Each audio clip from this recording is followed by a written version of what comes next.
Welcome to an Introduction to Quality Improvement at Alabama Public Health, an online presentation designed for all Alabama Department of Public Health employees. This course will teach you about the basics of the quality improvement process and its importance to public health. Why quality improvement, you may ask? The Alabama Department of Public Health is seeking accreditation as a state health department. National Public Health Department accreditation is a process to measure our health department's performance against a set of nationally recognized, practice-focused, and evidence-based standards. Accreditation requires an ongoing commitment to performance management and quality improvement. The accreditation process provides valuable feedback to our department about our strengths, the things we are doing well, and opportunities for improvement. It is particularly important in tough economic times to demonstrate to our public that their investment in the work we do is a good one.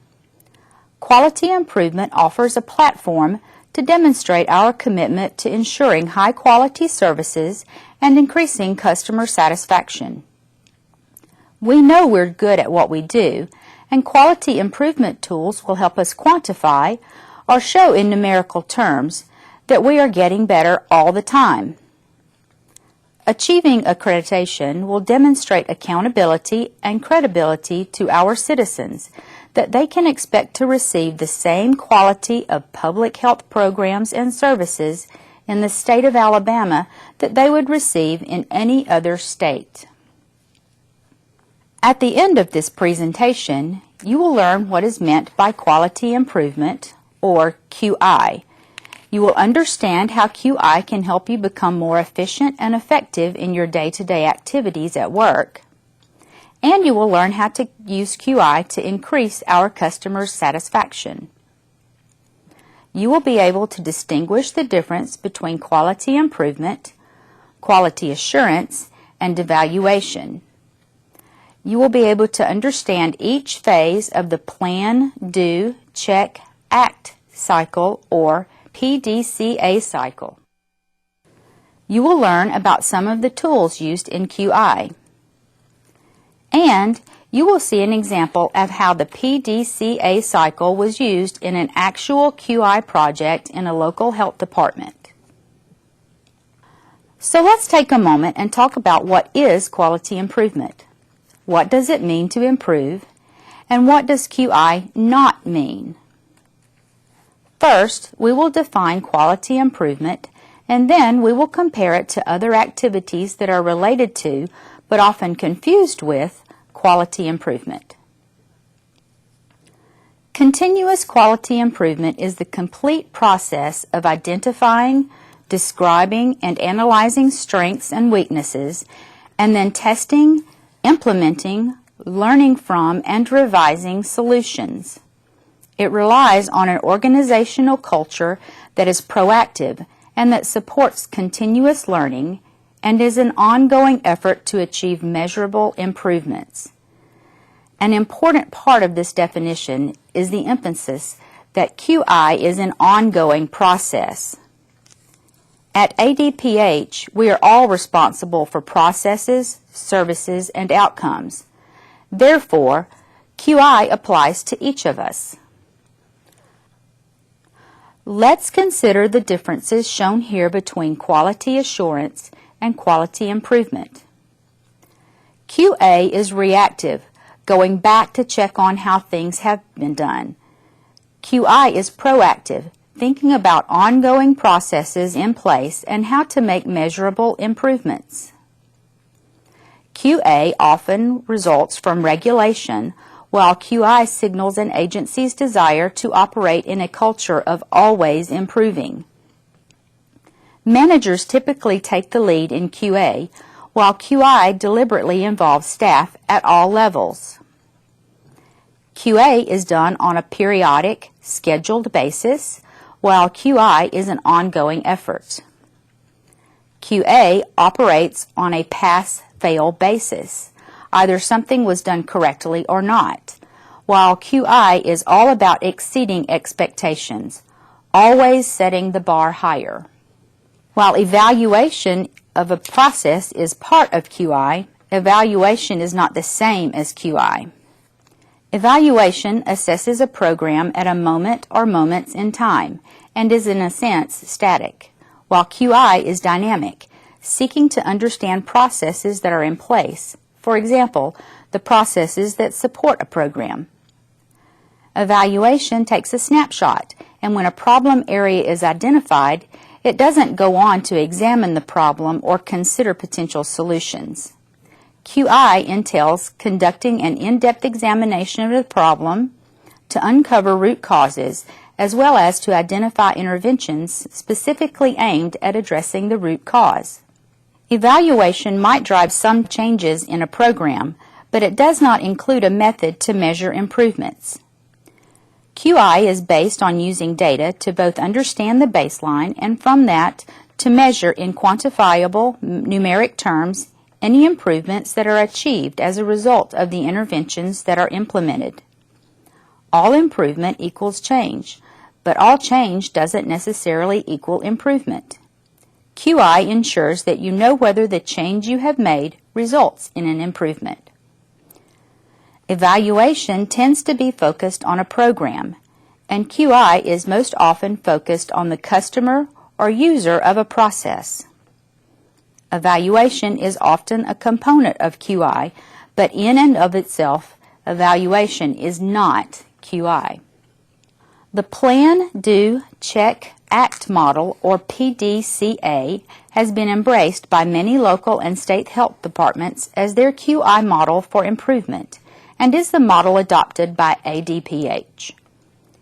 PDCA is both simple and powerful. Simple because it's a very basic 4-phase cycle. Powerful because it follows the scientific method of essentially understanding a problem, developing potential solutions, testing the solution, and analyzing the results. Many national organizations support the use of the PDCA model and offer resources to help departments use the process to make improvements. This is the PDCA cycle. ADPH uses this tool to guide its improvement process. The PDCA cycle is a 4-step model for improving processes or implementing a solution. Like a circle, cyclical and continuous in nature, the PDCA cycle is a systematic way to turn ideas into action and to connect that action to improving systems and processes. Public health teams or even an individual can learn how to use the PDCA cycle. In most cases, this is a simple and straightforward process that can lead to very positive results. This picture shows the 4 steps of the PDCA cycle. The first phase in the PDCA cycle is plan. The purpose of this phase is to investigate the current situation, fully understand the nature of any problem to be solved, and to develop potential solutions to the problem that will be tested. There are several steps involved in the plan phase. The first is to identify all of the opportunities for quality improvement, then prioritize them. You can't do everything at once, so you must identify what needs to come first. Once you have identified what needs to come first, you are ready to develop your aim statement. An aim statement is essentially a precise, measurable objective that answers the question, what, when, how much, and for whom are we looking to improve? You will want to be specific as you answer each of these questions. When you get to this point, it will be important to construct an aim statement that is possible to achieve within your time frame. It may well go through many revisions as you proceed through your planning cycle and become more narrowly focused. When you determine a QI project for your location, you will find a template for writing your aim statement on the Quality Improvement page of the Accreditation section of the ADPH website. Here are 2 examples of an aim statement for the same QI project as an illustration of how your aim statement should be developed. Statement 1 is fairly ambiguous. For example, exactly what does improve mean? Who will be receiving the hearing tests? When is this improvement expected to occur? What specific measurement will indicate success? Statement 2 answers these questions. First grade students in the county's schools are the who receiving the hearing test. The improvement is expected to occur between September 1 and December 15, and 90% will be the specific measurement of success. The next step of the planning process is to analyze the current process to find the root cause of the problem. There are many analytical tools that you may use, but one of the most common is a flowchart. Flowcharts are used to map the sequence of events in a process from beginning points to end points, as well as all tasks, activities, and decision points in between. This allows you to see where you may have bottlenecks or slowdowns along the way, or if there are any duplication of efforts in your processes. Remember that a distinction between evaluation and QI is understanding and improving upon a process. A flowchart is an important foundation to QI efforts. You will see an example of a flowchart as used in the process analysis of the QI project shown later in this presentation. Data can take many forms. The important thing in this step is to carefully consider the measurable objective you set in the aim statement. You will need to ensure that you can measure any improvements, and therefore you need to think carefully about the baseline data. For example, if you are seeking to improve the number of adults who receive an annual influenza vaccine, you need to know the percentage of adults who received it this year. This is a critical step in quality improvement, one where you will carefully examine the problem you choose and conduct a root cause analysis. Here we will discuss some of the tools you may use in this process. The cause and effect diagram, also called an Ishikawa diagram or fishbone diagram, helps team members think in a systematic way to identify, sort, and display all the possible causes related to a process, procedure, or system failure. The problem or effect is displayed as the head of the fish. Possible causes are identified and entered on the bones along the spine, with possible contributing reasons listed on the smaller bones. A fishbone diagram can be helpful in identifying possible causes for a problem that might not otherwise be considered by directing the team to look at the categories and think of alternative causes. Brainstorming is a tool used by teams in order to generate a large number of ideas at one time. Brainstorming is advantageous because it brings team members' diverse experience and perspective into play, it encourages creativity, and it fosters a sense of ownership in the project by the participants because they feel they have actively participated in the process. The 5 whys is a simple tool used to explore the cause and effect relationships underlying a problem to determine the root cause. By repeatedly asking the question why, the team can follow a logical progression from the effect back to the original cause. 5 is the general number of times why is asked before arriving at the root cause. It may take more or less depending on the problem. These tools are often used in combination when performing a root cause analysis.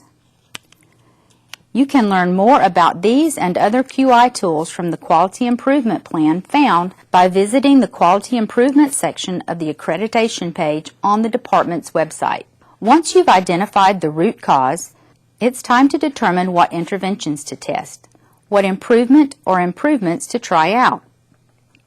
You will come up with improvements and consider their costs and impacts. You will also think about what could go wrong and actions you can take to minimize problems and maximize your chance of success. You may wish to use a fishbone diagram to help determine a solution to your problem, with the team focusing on the potential effects of each solution. The next step in the plan phase is to develop an improvement theory. An improvement theory is simply an if-then statement that summarizes the effect of your intervention on the problem you are seeking to address. It's essentially the hypothesis that is guiding your improvement work and crystallizes what you have decided to do as a result of your planning phase.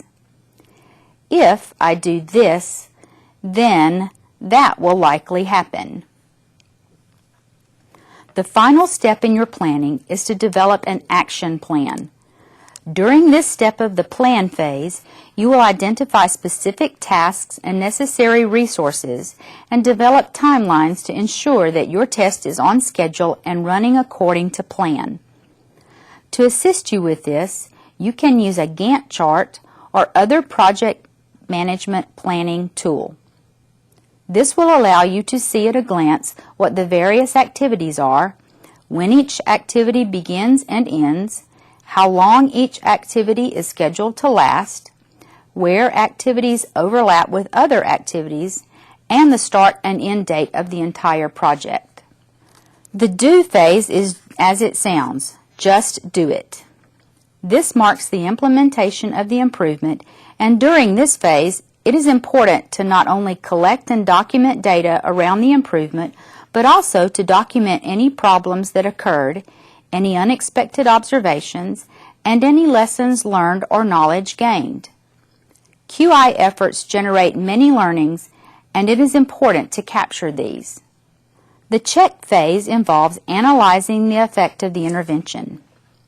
In this phase, you will compare the new data to the baseline data to determine whether an improvement was achieved and whether the measures in the aim statement were met. And again, document all of your results and the lessons you have learned. Now it's time to act. This phase marks the culmination of the planning, testing, and analysis regarding whether the desired improvement was achieved as expressed in the aim statement. The purpose is to act upon what has been learned. If the improvement was achieved, it's time to adopt your improvement plan as standard practice. If the improvement wasn't achieved, but you feel it was close, you will adapt your test and either extend the testing period or you will revise something and repeat the testing cycle. If the improvement simply wasn't achieved, you know you will need to start back at the planning phase and reconsider the problem at hand. Once you have adopted and standardized the improvement, you will need to monitor the situation and make sure the improvement holds. Let's consider a few myths and truths about QI. Many people are concerned that because QI involves candid discussions about what's not working, that it's intended to weed out the bad apples or the poor employees. That simply isn't so. The truth is, it's about understanding what's not working in a process and fixing that with a focus on measurable improvement. At ADPH, we want all of our customers to be satisfied with the work we do, so that means we should always be seeking to meet or exceed their expectations. Sometimes that will mean changing the way we do things. Some people think that they've failed if they don't achieve their aim statement. Again, this simply isn't so. It's much better to test an intervention and find out that it doesn't result in an improvement than it is to adopt an intervention without testing it. Think of the wasted resources that could be involved with making a change if that change doesn't lead to an improvement. Author and lecturer Dennis Waitley said, "Failure should be our teacher, not our undertaker." Learn from those mistakes and develop a new plan. Which leads us to the final myth. All change equals improvement. In fact, some changes lead to quite the opposite. On the other hand, improvement is about change. Even though it's change for the better, change can be very challenging for all of us. So even if we know we're doing good things, better things, we need to understand that change is involved, and while it's exciting, at times it might be uncomfortable. Adopting a comprehensive and continuous QI approach can help you do your job even better, and you have probably already applied some QI concepts to your daily work. It can be used each and every day by each and every employee in each and every process or program. Quality improvement can increase the effectiveness and efficiency of your work, thereby increasing customer satisfaction. Many QI projects have already been done at ADPH, and other elements of QI processes can be found all across ADPH. So now let's take a look at a QI project and the PDCA cycle as utilized by a group here in Alabama Public Health. The Tuscaloosa County Health Department Family Planning Clinic show rate was identified as a potential target for improvement. Increasingly concerned with the rate of no-shows in the family planning clinic, staff wanted to investigate ways to increase the number of patients keeping their appointments in the clinic. With this goal in mind, the team developed the aim statement you see here. An opportunity exists to improve the show rate in the family planning clinic, beginning with patients scheduling return or initial appointments and ending with patients keeping their appointments. A flow chart was completed to show the appointment scheduling process, beginning with the patient scheduling an appointment and ending with whether or not the appointment was kept. At the time, there was no reminder in place unless the patient was enrolled in the Plan First program and had an assigned social worker. If enrolled in the program, the patient received a telephone call and a reminder card to remind them of their upcoming appointment. Otherwise, it was up to the patient to remember their appointment. As part of the data collection process, a Gantt chart was used to establish patient wait times, the number of appointments versus the number of patient shows, start to finish times for patient visit, etc. Possible solutions were identified through the use of a solution effect diagram. Some of the potential solutions identified were: create a reminder system, provide clients with transportation, provide incentives for keeping appointments, revise scheduling procedures, provide customer service training for staff. After collecting all of the data and brainstorming for ideas, the team developed an improvement theory. They determined that if family planning patients are reminded of their appointments through a telephone call the day before, family planning clinic show rates should increase. In order to test their theory, data needed to be collected to see exactly where they were. Baseline data was collected for the week of September 16th through September 20th of 2013. Data was collected on initial visits, annual visits, periodic or revisits, and problem, lab, or counseling visits. Data from the Public Health Alabama County Operations Network, or Falcon, reported a show rate of 53%. On October 8th, reminder telephone calls were made to family planning patients for the following day. Of the 70 patients scheduled, 43, or 61% of appointments were kept. That was a 15% increase from the initial data. Reminder calls were made on October 16th for appointments scheduled on October 18th. It took approximately 57 minutes to make calls for all of the scheduled appointments. Of the 28 patients scheduled for initial or annual visits, 15 or 54% were reached. 37% of the 41 of periodic or revisit patients were reached. Surveys were given to patients on the 18th to determine if reminder calls were helpful. Reminder calls were again made between November 13th and November 15th, and the show rate data was analyzed. The average show rate for the calls made on the November dates was 74%. Data was compared to baseline data collected earlier. Show rates improved from 53% to 74%. Data was again gathered from January 15th through January 17th, 2014. The average show rate for this time period was 62%.